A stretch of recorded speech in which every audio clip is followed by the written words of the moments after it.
گناہ کرنے کے بعد ہم سب کے دلوں میں اکثر ایک سوال آتا ہے کہ کیا اللہ تعالیٰ ہمیں معاف کر دیں گے؟ کیا وہ اب بھی مجھ سے محبت کرتے ہیں؟ کیا میں ان کی محبت کے قابل ہوں؟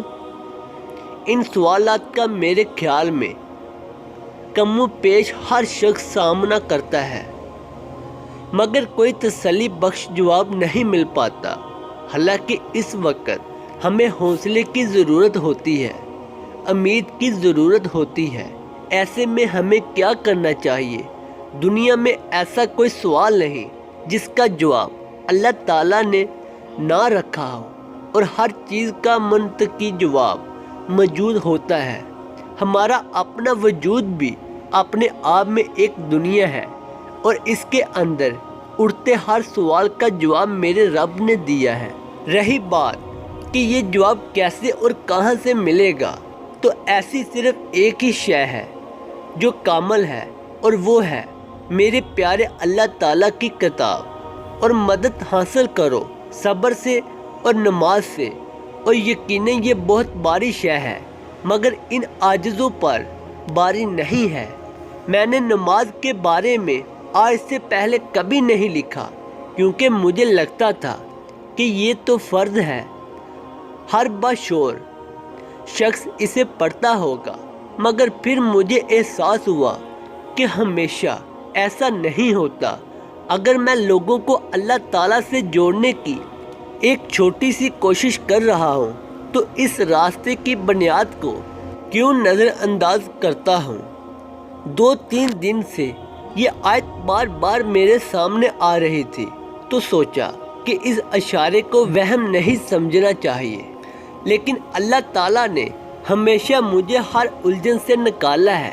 جب اللہ تعالیٰ نے ایک خوبصورت خیال کو دل میں ڈالا، تو میں مان گیا کہ درود پاک اسکالرشپ ہے۔ یہ قبول تو ہر کسی کا ہوتا ہے، مگر اسے پڑھنے والوں کو چنا جاتا ہے۔ جیسے حکومت وظیفے کے لیے بچوں کو منتخب کرتی ہے، اسی طرح اللہ تعالیٰ بھی اپنے ذکر کے لیے بھی اور درود پاک کے لیے بھی اپنے بندوں میں سے کچھ کو چن لیتا ہے، اور یہ صرف اس کی چاہت پر نہیں، ہمارے اعمال پر بھی منحصر ہوتا ہے۔ اس کے بعد میں نے احساسات کو اس پلڑے میں تولنا شروع کیا۔ اللہ تعالیٰ کی محبت اور ناراضی کا وہی سوچتے ہیں جو چنے گئے ہوتے ہیں، جن کے دل میں اللہ تعالیٰ کا خیال اور جن سے اللہ تعالیٰ کو محبت ہوتی ہے۔